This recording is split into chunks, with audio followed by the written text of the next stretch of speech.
In my many years of teaching economics, I've learned that no matter what time it is, you should always start when the lull, occurs in the crowd. So we're going to go ahead and start. You sort of settle down, and this is a good time to jump in. So in this session, we're going to talk about the economics of fractional reserve banking, and I want to emphasize that we're going to concentrate our effort on the economics, the economic theory of fractional reserve banking. We will not delve into the legal questions or the moral questions of fractional reserve banking, all very interesting areas of discussion. And if you're interested in reading something on those points, I highly recommend Guido Hulsmann's book, The Ethics of Money Production. That's a very excellent treatment of all these issues, the economic and the ethical issues involved. So let's start. The outline here is we'll start with a review of the market system of money and banking, and then and to see how this integrates into the working of the economy. And then we'll introduce fractional reserve banking. We'll give a definition and talk about how it operates, and then what its implications are for the working of the market economy. And then the third thing we'll do at the end, we'll talk about the justifications that have been given, or the main justification at least that's been given for treating fractional reserve banking as a part of the market economy. So we'll deal with this question of whether or not economic theory would lead us to the conclusion that fractional reserve banking is or is not a kind of natural part of the working of a market economy. Okay, so let's just review real quickly what Dr. Engelhardt talked about yesterday on the market development of money. We know that out of a barter economy, we think about, just to remind you, in economic theorizing, of course, we always think about these things in the structure of logic, right? We're not interested in the details of time and place and so on. We're just interested in the flow of the logic of how things arise in the market and so on and so forth, right? So we start with a barter economy because that would be the precursor to money, and we notice logically the double coincidence of wants problem, as Dr. Engelhardt was explaining yesterday. And then the solution to this is just an entrepreneurial innovation. Somebody in the market just hits upon the notion that he can take his goods and trade with a third party who has a more generally saleable good that he can then take and trade for what he wants with his intended trading partner. And of course, if one person can see this, it's not a rocket science. If one person can perceive that a more generally saleable good solves the double coincidence of wants problem, then of course other people can see this too, right? So it's just a question of development of this insight that one person in history would have made initially that leads to the development of a general medium of exchange, again, as Dr. Engelhardt has already outlined for us. Now, I might add one other element to this, though, and this is the certification of money. So as Dr. Engelhardt explained, it may have been in history that some of the things that were used initially as a medium of exchange were not suitable to be a general medium of exchange. Things like cattle or copper pots or bushels of wheat or things of this sort. So another entrepreneurial innovation would have been that someone noticing people using these different various things as a media of exchange would have hit upon the notion that there might be just one commodity or just a handful of commodities that are actually superior in their physical properties as a medium of exchange. They're durable and divisible and the standard kind of desirable elements of a commodity money that you would read in any money and banking text. So this too is just a natural entrepreneurial innovation. It's just the natural entrepreneurial inclination to provide a superior product, right? and then to profit, earn the profit from providing a superior product to people. So once this is done, it probably would occur synchronously with certification. That is, an entrepreneur would think, gold is probably the best commodity for medium of exchange for the reasons that, again, Dr. Engelhardt has already explained. But it'd be even better if I certified it, if I stamped on the gold, if I formed it into a standard shape and size, and I stamp on it that as the producer of this money, I guarantee the weight and fineness of the gold in this coin. So coinage, too, would have just been a natural entrepreneurial strategy, right? It's a business strategy. You can make money, right? You can survive and make a business minting coins, either buying the gold from a mining company and then minting it and earning the fee from minting. And of course, the customers are willing to pay the fee because having the certification is valuable. Then you don't have to weigh and assay the raw commodity every time it's used, right? So this is a viable business strategy, or to put it in the more general terms, this is how the production of money would be integrated into the regular system of economic calculation that the production of all goods is subject to on the market. It's no different. It's just private enterprise, the entrepreneurs in the market, producing a product and earning a profit. They earn the profit by charging fees for the differential advantage that consumers get from having certification of the money. And so that's how money would develop to its sort of, at least historically known end state of perfection, if you will, or development. Now, what about banking? Well, banking would develop along two lines. There could be other things too, but they're not necessary for us to go into in this talk. But along two lines that we need to talk about fractional reserve banking. The first is what is sometimes called deposit banking.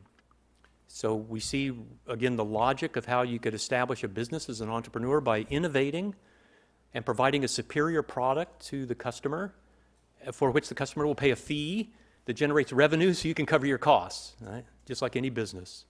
And this is deposit banking is where the entrepreneur who runs a bank would take the certification that's on the coin and place the certification on a piece of paper or in an electronic ledger.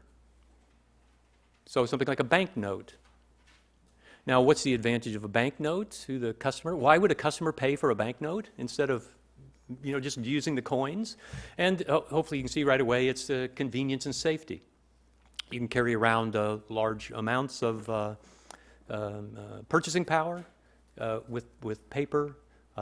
Instead of gold or silver, it's safer to carry. It doesn't clink in your pocket, as Dr. Engelhardt was explaining, and alert the thieves among us to your stash, and so on. So there are various sorts, and electronic versions of this, of course, are even more beneficial because we can transfer the claim electronically, right? Then we don't even have to carry any. We're just on Amazon, and, put it on my account. Take it out of my checking account. Here's my debit card number, and we swipe our debit cards. So it's that kind of thing. Of course, people will pay fees for this because it's valuable to them, or to the extent that it's valuable to them, they'll pay fees. And so you can have an entrepreneurially run bank that's deposit banking, and so this would be the first step. Now, the key, though, to the banknote, this certification on a piece of paper, becoming a medium of exchange, the key to this, of course, is the absolute and unequivocal redemption of the banknote for money proper on demand at par. So this is a condition that Ludwig von Mises emphasized in Theory of Money and Credit, his great treatise on money.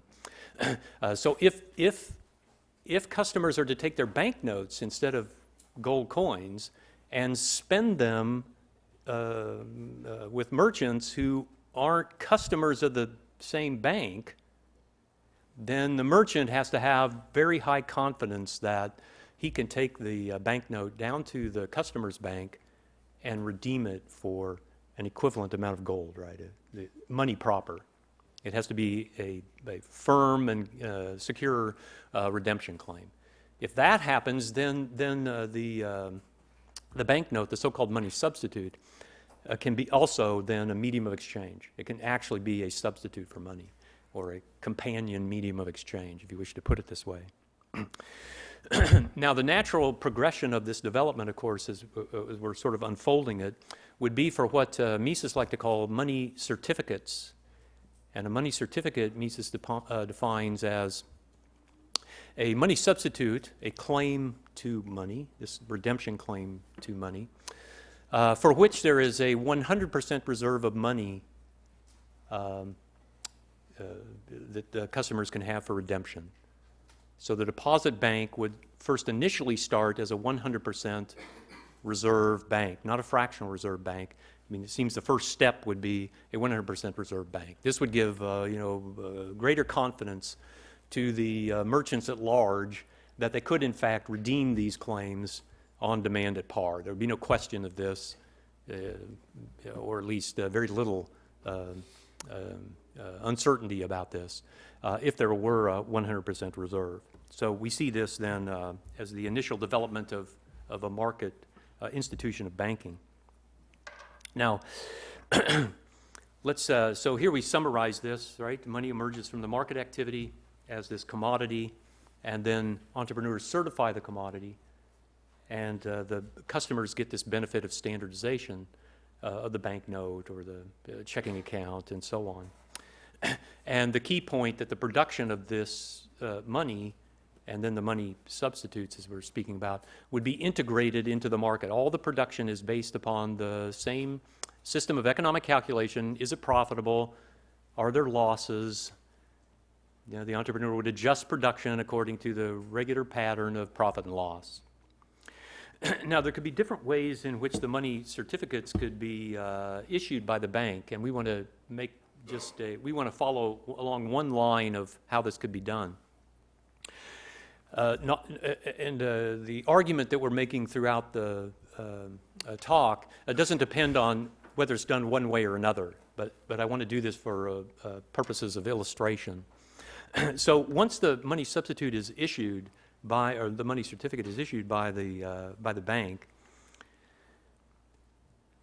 could treat, in the sense of its own assets and liabilities, the bank could make a contract with the customer with respect to this banknote in one of two ways.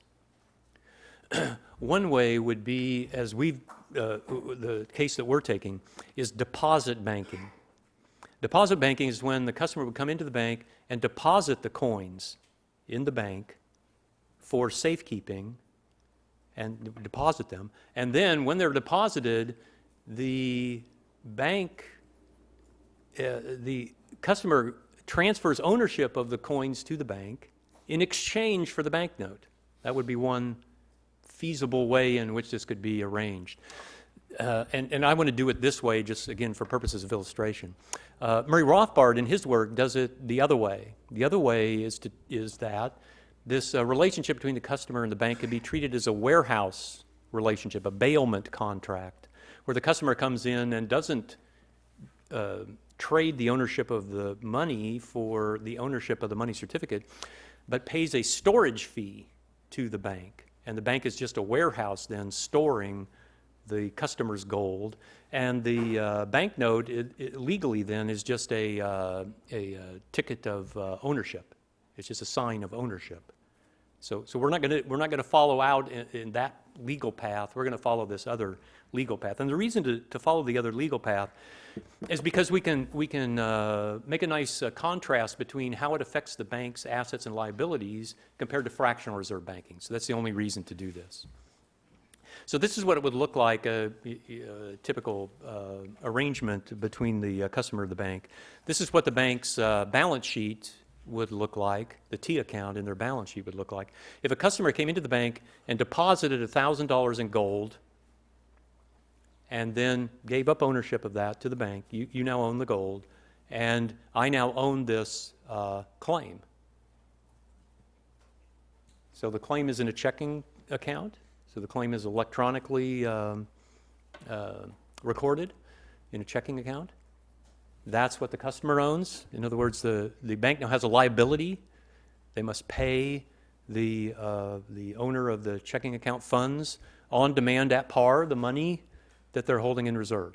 That's the contract that they enter into. Right? Whoever has the checking account funds, present them at the bank, and the bank will redeem on demand at par the money reserve.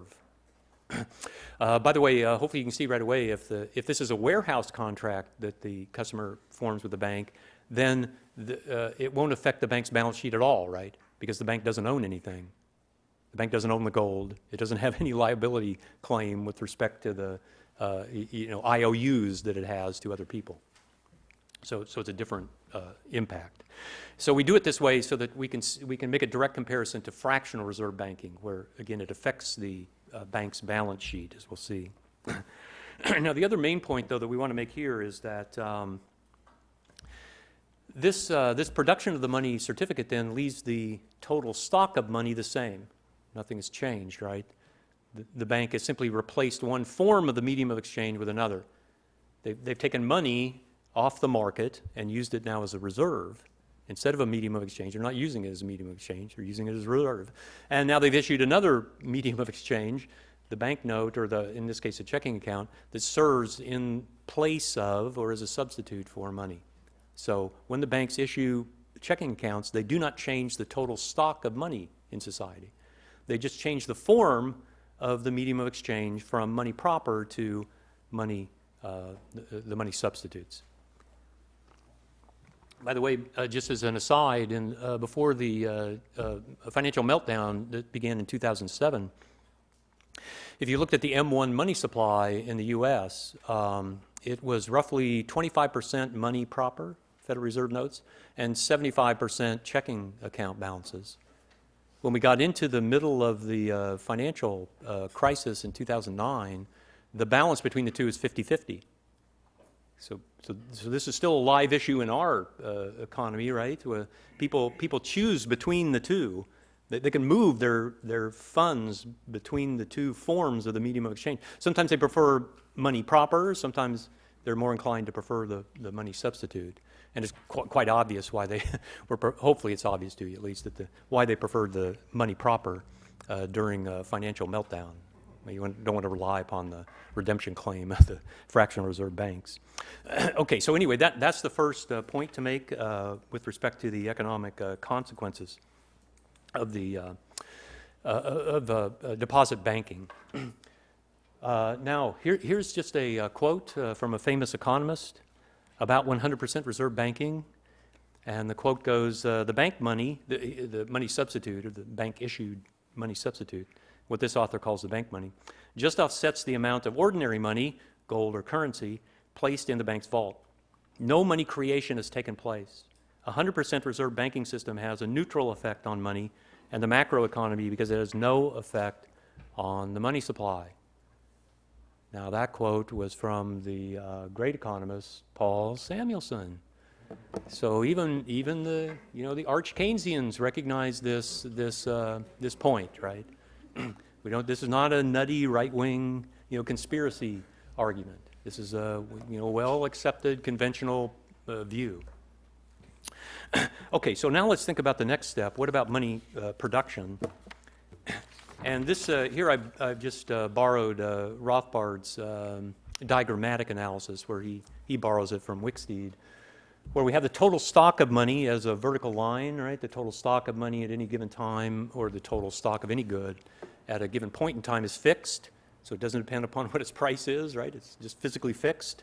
So that's the amount of money. Let's say we start at M0. That would be the amount of money, $1 trillion or whatever it is.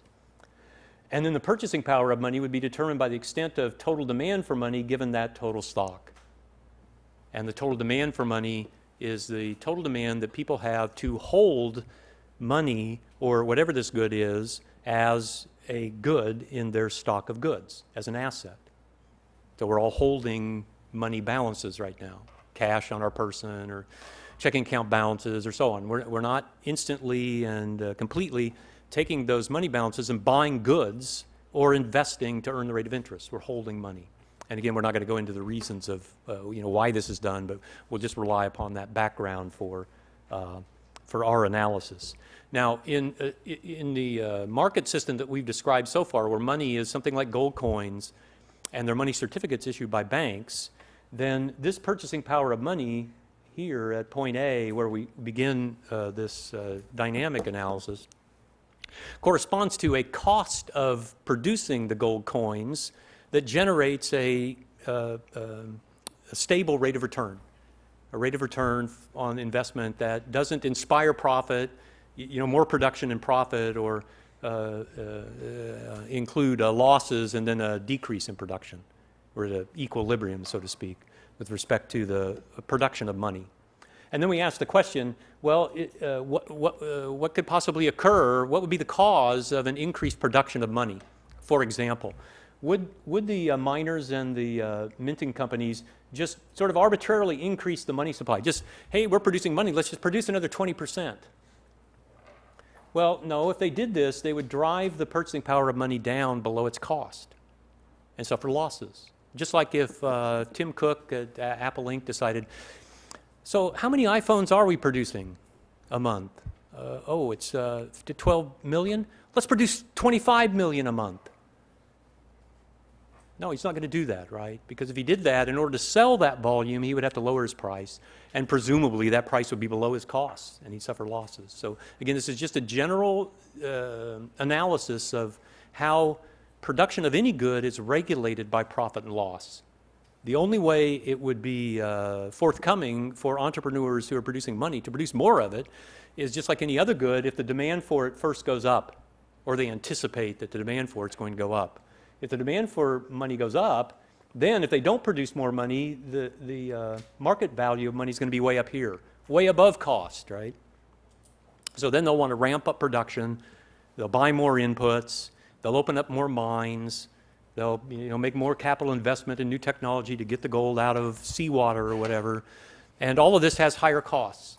And so their cost structure would increase, and their total stock would increase to the point where, again, there's a balance of the return that's earned on investment in money production that would be similar to the rate of return that's earned in other like production processes, the mining of copper, or the timber cutting, or whatever other things are in a similar class of investable projects, right? So that's how the market production of money would function.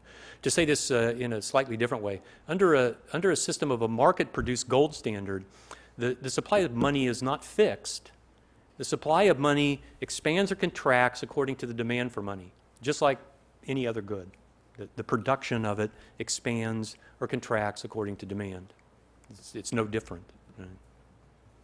Okay, so that's the gist of the market system for money. Now let's turn to credit. This is the second function that banks perform that we need to investigate here, that they would perform on the market economy. And this is they intermediate credit. The banks borrow from savers, they pool the funds, and then they lend to investors. And for this function as a middleman, they're just performing, again, the generalized function of an entrepreneur who's a middleman, like Walmart, who buys wholesale products, and then they package them in a retail environment and sell them for retail prices. Same thing here. The banks are paying wholesale interest rates to the savers to borrow the money, and then they're making a more efficient use of the money so that they can earn retail interest rates when they lend to investors. So this is how the system of credit intermediation would work. And again, this is even the language of financial intermediation indicates this middleman function. Right? It's just that's where the interest spread comes from in a market economy. It doesn't come from leveraging. It comes, that is borrowing short and lending long, right? Exploiting the yield curve. It comes from the greater efficiency of performing the lending activity to investors, investigating who are creditworthy borrowers, and bearing the uncertainty of making these investments and relieving the savers of these difficulties so that they're willing to accept the wholesale interest rate in lieu of having to do all this themselves. They're just relying upon the division of labor. It's just an extension, if you will, of the division of labor. So credit intermediation, too, would be regulated by profit and loss. If the banks wanted to, I mean, they wouldn't just say, hey, it's nice and sunny today, I'm in a good mood, let's lend 20% more, right? Because if they did this, again, they would have to move down the demand curve, right? And they'd have to accept lower interest rates from the borrowers. And they'd have to pay the savers higher interest rates to increase the supply of saving, and their interest spread would be squeezed. It would be squeezed to the point where they don't get enough revenue from that interest spread to cover their costs. And that's what we mean when we say that credit intermediation is regulated by profit and loss. It's no different than, in that respect, than the production of anything in the market. It's integrated fully into the market. Okay, so now let's turn to, let me provide this one, again, kind of stylistic example of this, just to drive the point home, and then we'll turn to the fractional reserve banking. Now this, like my other example, the balance sheet of the bank, this one is an extreme example, right? It's a particular example. It's not meant to be always the case. It's just an illustration of what might happen. So in the extreme case, the bank's balance sheet might look something like this, right? Where they borrow from savers, they pay them certificates of deposit for 1 year. Savers come in and the bank negotiates and they take in $5,000. And then they make 1 year loans equal in the time structure of that $5,000. And then they do the same thing with longer term loans that savers are willing to grant them, $10,000 in 5-year CDs. Now they owe savers $10,000 in 5 years. Then they make a loan, a structure of loans that are 5 years long so that they can be paid back in a timely way to pay their liabilities, right? Now, of course, they don't have to do exactly this, but they do have to pay attention to the time structure of their assets and liabilities. For example, a reasonable case would be that a bank finds out that over time that a lot of the 1 year CDs roll over. Maybe like 60% of their 1 year CDs are renewed, or new customers come in and they have this kind of fund that's fairly stable over time. Well, then they could take the entrepreneurial venture of lending that pool out for longer periods of time, right? This would just be another entrepreneurial innovation that would be subject to uncertainty and maybe losses, but maybe profit, right? So there's just a normal business activity for them to try something like this. The point is they have to be sensitive. They're always put under pressure, the banks are, by the market, by us in the market, to keep the time structure of their assets and liabilities in balance. They can't get out of balance. They have to satisfy our time preferences, to put it in the theoretical sense. So credit intermediation leaves the bank liquid. It leaves it solvent, right? They're the ones who are making, experts in deciding who to lend the money to, and so they're better than the customers are at doing this, the savers. So their loans are good, or at least better, again, than they would be otherwise.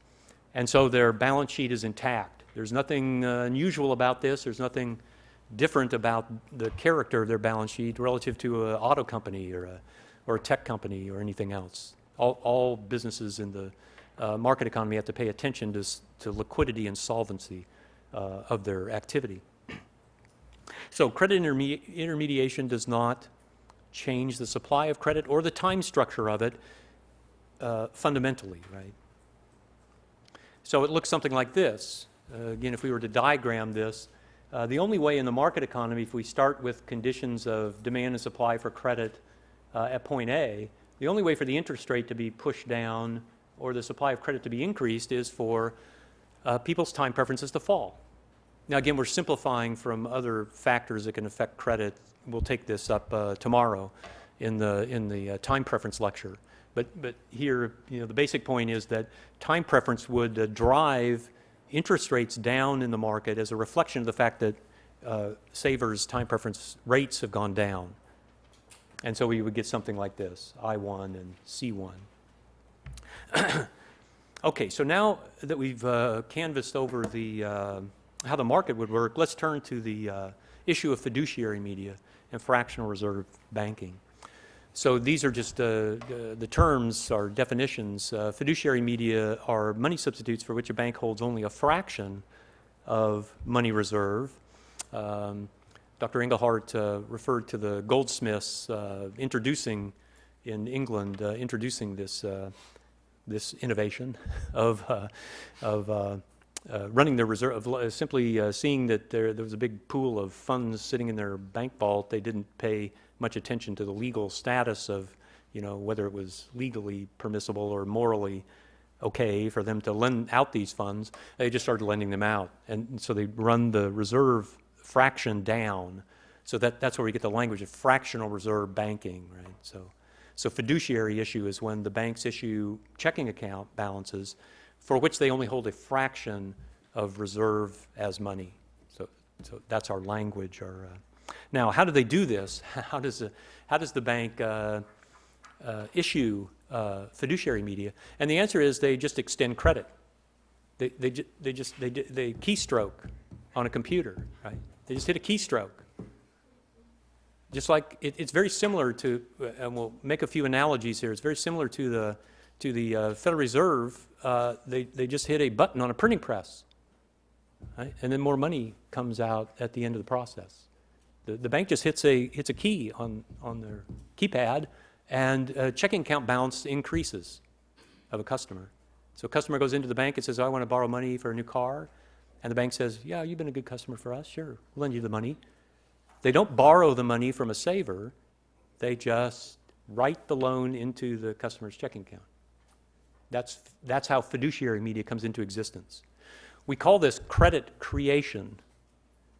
The issue of the fiduciary media we call monetary inflation, and the issue of the credit out of thin air, if you will, we call credit creation. Notice neither one of these phenomena can occur on the market economy that we've described so far, right? We're leaving open the question as to whether this is integratable into the market economy. But so far, this could not happen with commodity money and 100% reserve banking. Okay, so what's the effect of this? How does this look on the balance sheet? So let's say the bank, again, has a cash reserve of $1,000 that the customer has deposited, and then they opened up a checking account and put the $1,000 in the checking account. And now customers come into the bank and want to borrow money, and the bank says, sure, and they just make $9,000 worth of loans, and they write the loan balances in their customers' checking accounts. Then the customers, take the balance, and they go out and buy things. By the way, it's no different if the bank, again, there can be various ways logistically in which this is done. Banks typically would write a cashier's check, right? So if you go borrow money for a car or whatever, they'll write you a cashier's check. Or sometimes they would write the check directly to the home builder if you're building a house or something like this. It's no different, though, because the merchant's going to get the cashier's check and deposit the funds in his bank, right? And so it's still fiduciary, right? It doesn't matter where the funds are and whose checking account they are. What matters is the ratio between the overall checking account balances and the reserve. If that's a fraction, well, then we've got fiduciary issue. Okay, so this is what happens. Now, the first thing we want to notice about this, of course, is that this activity cannot be regulated by profit and loss. And this is our first indication that it's not integratable into the market. It would seem that any process whose production cannot be regulated by profit and loss could not be part of the market. The reason for this, again, is that the bank earns the full rate of interest, the full retail rate of interest on the loan that they make, and yet they don't pay a rate of interest to anyone to borrow the money. In fact, what they do, instead of contractually paying someone to borrow the money and then intermediating, being a middleman in between the saver and the investor, instead of doing that, they just create the funds out of thin air. Now again, if you don't see right away that this is different, let me just rely upon the analogy of our friends at the Federal Reserve who just print money. Isn't it similar, though, right? They just print money. They don't bear the opportunity cost of production of the money. And so when people who get this new money spend it, who does bear the opportunity cost? Who is the loser of command over resources when the new money is being spent? And the answer is, well, it's indiscriminate people who get the new money later in the process, right? It's people who haven't contracted to give up their command over resources. They're just victims of how the process plays itself out. So the same thing here. Nobody borrows these. Nobody contractually agrees to reduce their command over resources by lending money to the bank. The bank just creates money, substitutes out of thin air, lends them to people. Those people have more command over resources. Somebody else has to have less. And the people who have less, of course, are people who get the newly spent money later in the process. Right? So that sort of a process is, again, not integratable into the market, because if the bank took the rule of production, let's issue all the fiduciary media that's profitable for the bank to produce. If that were their only rule of production, aside from obeying all the general laws of society and so on, they would bankrupt the bank, right? They would instantly drive the bank into non-solvency. They would make loans to any Tom, Dick, or Harry who walks in off the street, right? They can get maybe one payment out of them, and that's still profitable. So, of course, they can't proceed this way. They have to have a policy. They have to have an arbitrary policy that says, we'll only lend to credit scores that are this high. We'll only lend to these classes of assets. We'll only make collateral loans, and so on and so forth. So we have something new here, something different from what we had before. Now, hopefully, regardless of how you absorb that argument, you can see right away that the bank that issues fiduciary media is illiquid. The bank has instantaneous liabilities. Whoever holds a checking account balance can come to the bank on demand and receive the money reserve at par. It's an instantaneous liability. And yet the loans that balance out that liability on the asset side have a time dimension. So now they've leveraged, right? They've created an interest rate differential by leveraging. And, well, okay, that's different. We saw the banks in the under 100% reserve don't leverage. They're restricted, at least, in their leveraging. Okay, so this is a problem. The banks also become insolvent because, as we suggested before, if they're going to increase their supply of credit by 20%, what kind of customers are they going to lend to? They've already lent to their best customers. They're still economizing, right, their supply of credit. So they have to lend to customers that they wouldn't lend to before, less credit-worthy customers. So the whole integrity of their asset side of their balance sheet is put in peril. This process of fiduciary issue then provides the monetary fuel for asset price inflation. So how do we get asset bubbles in the economy? Well, we get the fuel, the cause of it is this continuous increase in our economy in both fiat money and in fiduciary issue. Without that, if people wanted to finance their investments in one line of production, they would have to draw them out of another line. And so prices would be moderated in some lines when they increase in others. But with asset price bubbles, that doesn't happen, right? We get something new again that doesn't occur in the market as we've developed it so far. It's also true that this makes the whole banking system unstable. And the reason for this is because as asset prices rise, it affects the balance sheet of all the banks, whether they engage in fiduciary issue or not.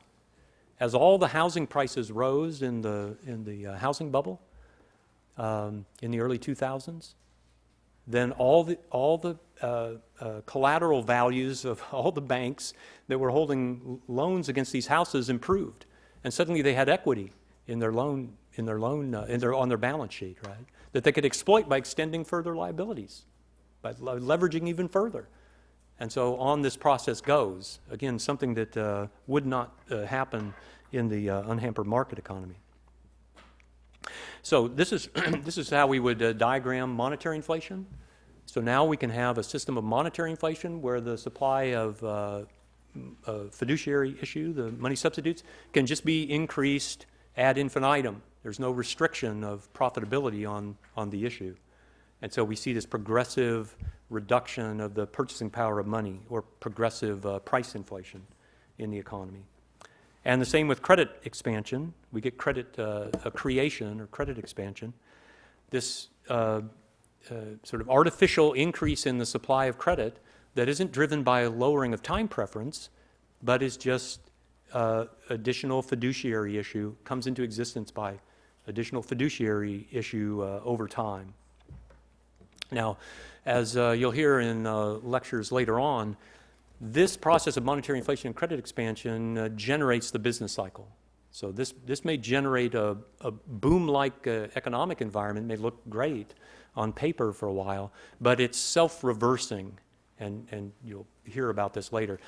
At this point, we just want to establish the conclusion that if there is fiduciary issue, if there are fractional reserve banks, then they will put in motion monetary inflation and credit expansion, whereas 100% reserve banks and commodity money system will not do this. It's a big difference between the two systems. Okay, here's another quote, just to again rely upon arguments from authority. The transformation into fractional reserve banks, holding fractional rather than 100% reserves against deposits, was in fact revolutionary. It led to the leveraged financial institutions that dominate our financial systems today. I can't fool you twice, right? It's Paul Samuelson again. Yeah. Okay, well. But rather remarkable. Okay, that's is just helpful to be reminded that we're not right-wing nuts, right? We're not like a crazy conspiracy theorists when we come up with this. It's just it's a logically recognized implication of the difference of the systems. Okay, now let's turn to the last issue, this issue of whether or not an argument can be made to justify the inclusion of fractional reserve banking in the market economy. What sort of, we've already indicated that this seems, it seems like you can't do this, right? The microeconomics of it seem like it's a different phenomena, fiduciary issue, from money certificate issue. We get an entirely different dynamic, entirely different economic macro effects. So, but is there a counter argument? Is there some sort of position one could take that makes us think, well, that it's still part of a market because it gives us some sort of market result that we can't get with the other system? So that's the issue now. And so that's what those in favor of this fractional reserve banking argue. They argue that this fiduciary media issue would exactly or roughly offset any increases in money demand that, if you didn't have this fiduciary issue, would lead to price deflation. And we're going to set aside in this talk, we just don't have time to do this. You'll see some of this in other lectures. But there's a presumption that price deflation is damaging to the operation of the market economy. There's just, we'll leave it at that, right? This line of argument just assumes that price deflation that's put in motion by an increase in money demand leads to depressing economic results. So we'll set that aside. That's a separate issue. There are many of us on our side of this argument who claim that that's not so, but again, we don't have time to run through the arguments at this point. We want to focus on a different question, right? Okay, so this is how the argument would run. If money demand goes up, then this would signal to the fractional reserve banks that they need to issue more fiduciary media, and they would issue it. And since the money demand has gone up, this additional fiduciary media, the additional checking account balances and so on, would be held by people and not spent because money demand's gone up. That's the assumption, right? And then the purchasing power of money would stay roughly the same. So we get an increase in money demand, roughly commensurate increase in the total stock of money, and everything's wonderful. We get no price deflation. We save the market economy from sliding into this depths of depression from price deflation. So that's the basic thrust of the argument. Now, Ludwig von Mises actually dealt with this issue in The Theory of Money and Credit, the book he published in 1912, where he said there's a difference in the operation between what he called a banking system, how banks operate in a system of banking, and what he called independent banks. So let's follow out the logic of this. Now, we're going to take the independent banks in the second step, but suffice it for the case that I want to make about the banking system itself, if we have independent banks, then independent banks cannot, as a group, issue significant amounts of fiduciary media. We'll see why in just a minute, but let's take that as a conclusion that Mises reaches about independent banks. They cannot. So the only way that you can have a banking regime that has fiduciary issue increasing to meet increased money demand is if you have a banking system. It's the only way it can be done. You have to have a banking system. In a banking system, what happens is, in order to absorb the additional fiduciary media, what has to happen is the clientele who are not customers of banks have to be given some kind of a reason to hold the money. Because when the customers of the bank gets the additional fiduciary issue, they'll spend some of it. And, well, some of it will go into the hands of clients who just turn it back to the bank, right? They redeem it. And then you wouldn't get this expansion that you need. So the argument depends upon some sort of a system of banks, agreements among the banks that they will redeem the notes of other banks or something like this, so that the whole system can increase in lockstep. But once you take that step, as Mises pointed out, then the issue of fiduciary media will not be regulated by money demand. And the reason for this is on the chart that we showed before, right? It's always profitable for the banks to issue more fiduciary media. They earn interest. And if they issue fiduciary media in excess of the increase in money demand, it will simply push the purchasing power of money down so that the quantity demanded of money will rise. And the entire issue of new fiduciary media will be held. And so the system, you're caught in this dilemma, right, if you take this line of argument. You have to have a banking system for the argument to work. If you have a banking system, well, the banking system can't, in fact, check the issue of fiduciary media in the way that it's been suggested, or at least it's problematic. Now, what about this other claim, though? This all rests upon Mises's argument that independent banks will not issue more significant amounts of fiduciary media. And here, the point he makes is, again, a very basic one. If you're in a competitive environment with other banks, and they're issuing fiduciary media, and you get wind of this, your strategy as a competitor, of course, would be to accumulate some of these notes and then present them to the profligate bank and bankrupt them. So there's this competitive pressure among the banks. They don't cooperate with each other by redeeming each other's notes or anything of the sort. Quite the contrary. They're cutthroat. They're wildcat bankers who are constantly trying to put their competition at a disadvantage, right, by hoarding up their notes and presenting them en masse for redemption. So we get this almost complete restriction of the issue of fiduciary media as long as banks are independent. They operate with their own reserve, independent of agreements among themselves to have mutual redemption clauses or whatever the legal aspects of this might be. Now, let me just summarize with one last comment, and this has to do with, well, what could price deflation be problematic, and what would the market, how would the market system react to this if it were? So again, we're setting aside the issue of whether or not it is. Let's just assume it is. So let's suppose that we had a commodity like gold produced in a market economy, and it didn't expand enough as money demand went up. The production didn't expand enough to prevent price deflation. And let's say for whatever reason this created economic problems. Then are we just stuck in this world? Do we now have to go to fractional reserve banking to solve this problem? And no, we don't. This is just another opportunity for entrepreneurial innovation to earn profit. The entrepreneurs would just now select, instead of gold, a different commodity that had similar properties that was more readily producible, like silver. And then the production could be more expandable, and the problem of price deflation could be avoided. So I've run over a little on time. Sorry about that. So we'll quit here. Thank you very much. Thank you.